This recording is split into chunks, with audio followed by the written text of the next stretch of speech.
Fariduddin Attar, le mémorial des saints, Tadhkirat el-Awliya, sentence d'Abu Suleyman Darai. Cet homme unique dans la science qui se tenait à l'écart de tout ce qui était mauvais, lui dont l'extérieur et l'intérieur étaient purs et qui avait l'esprit libre de toutes les préoccupations de ce monde, cette mère de savoir, Suleyman Darai, que la miséricorde d'Allah soit sur lui. Il était l'unique de ce temps-là et n'avait pas son pareil dans l'exercice des austérités et de la modération dans les désirs, vertu que personne ne sut pratiquer à l'égal de lui.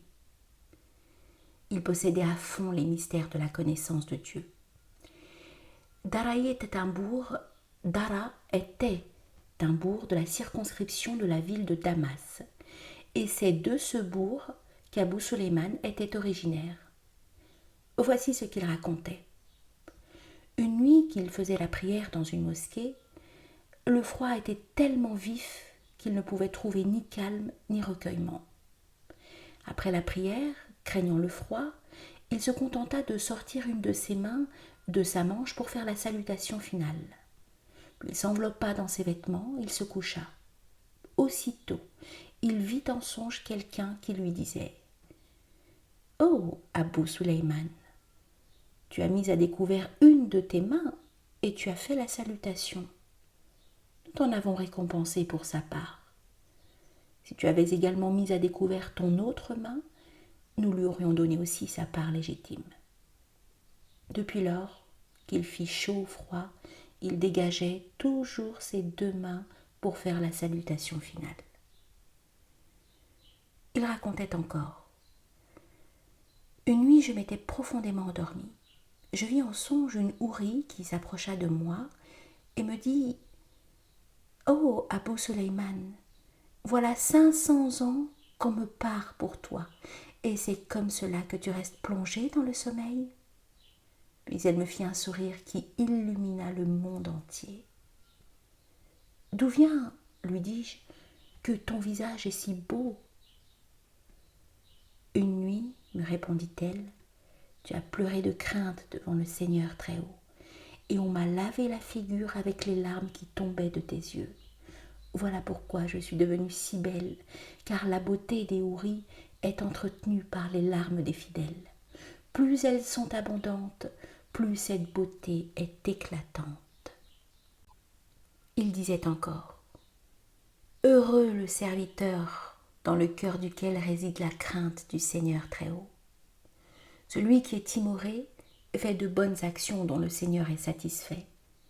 Quiconque a la crainte dans le cœur et se trouve toujours entre l'appréhension et l'espérance, l'amour du Seigneur très haut remplit son cœur. » Il disait encore « La plus excellente de toutes les œuvres est de mortifier sa personne sensuelle et d'avoir sans cesse des larmes dans les yeux.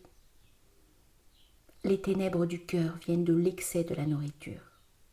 Celui qui mange trop ne connaîtra pas les douceurs de la prière. Son cœur restera inaccessible à tout bon sentiment. Il n'aura pas de pitié pour les autres et montrera peu d'empressement à s'acquitter du namaz, l'oraison, tandis que ses convoitises iront toujours croissant.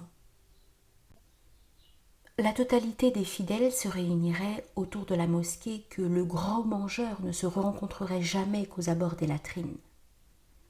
L'art de se contenter de peu et de supporter la faim est un trésor du Seigneur très haut. Il ne le donne qu'à ses serviteurs de prédilection. Lorsque le ventre de l'homme est plein jusqu'à la satiété, les entrailles de sa convoitise crient la faim. Mais tant que le ventre n'est pas rassasié, la convoitise ne se fait pas sentir. L'épreuve de la faim est la clé de l'autre monde, tandis que la satiété est la clé de ce bas monde. Celui qui souffre de la faim a part au secret du monde céleste, et il lui est loisible de s'occuper non seulement des affaires de ce bas monde, mais encore de celles de l'autre monde. Ne manger qu'une petite bouchée acquise légitimement est aussi méritoire que d'avoir prié toute une nuit jusqu'au premier rayon de l'aurore. De même que le monde devient obscur aussitôt que le soleil se plonge dans la mer, de même le cœur est plein de ténèbres quand on a mangé jusqu'à la satiété.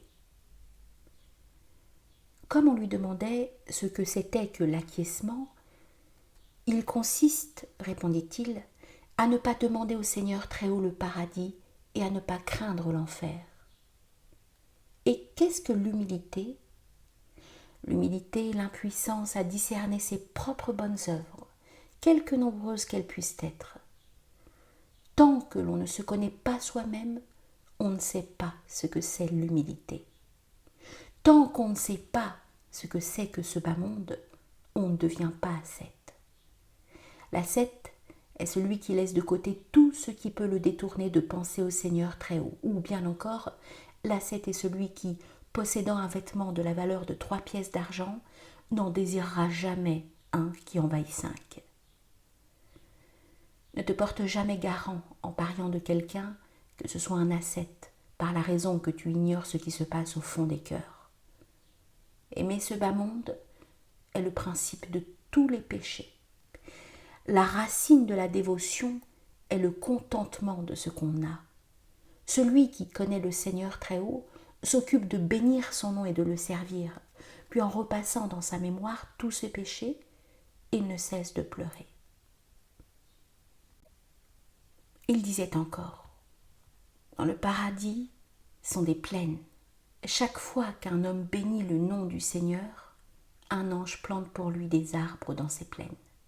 Quand il s'arrête, l'ange s'arrête de son côté. Il disait encore, celui qui arrive au degré de l'initiation, ses yeux extérieurs se ferment, mais ses yeux intérieurs s'ouvrent et il ne voit plus rien que Dieu. Celui qui paraît avoir de la valeur à ses propres yeux ne sera jamais capable de servir le Seigneur très haut. L'avilissement de l'homme est dû aux mauvaises actions, tandis que la considération dont il jouit est le fruit des bonnes œuvres.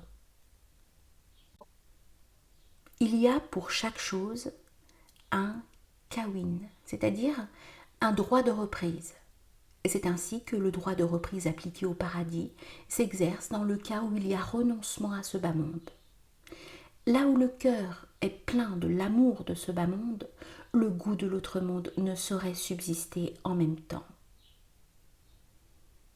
Aux yeux du Seigneur très haut, toutes les richesses de ce bas monde ne valent même pas l'aile d'un moucheron. Pourquoi donc les gens intelligents donneraient-ils leur cœur à un monde sans valeur ? Le Seigneur très haut a dit, celui de mes serviteurs qui se montrera plein de réserve en ma présence, je lui ferai remise de ses défaillances et de ses péchés. Au jour de la résurrection, je rendrai léger son fardeau. Ahmad Hawari raconte, un jour, Abu Suleyman, qui s'était vêtu de blanc, disait « Plût à Dieu que mon cœur fût blanc comme le vêtement que je porte. » Après sa mort, quelqu'un le vit en songe et lui demanda quel était son sort. « Le Seigneur très haut m'a fait miséricorde, répondit-il, et m'a donné une place dans le paradis.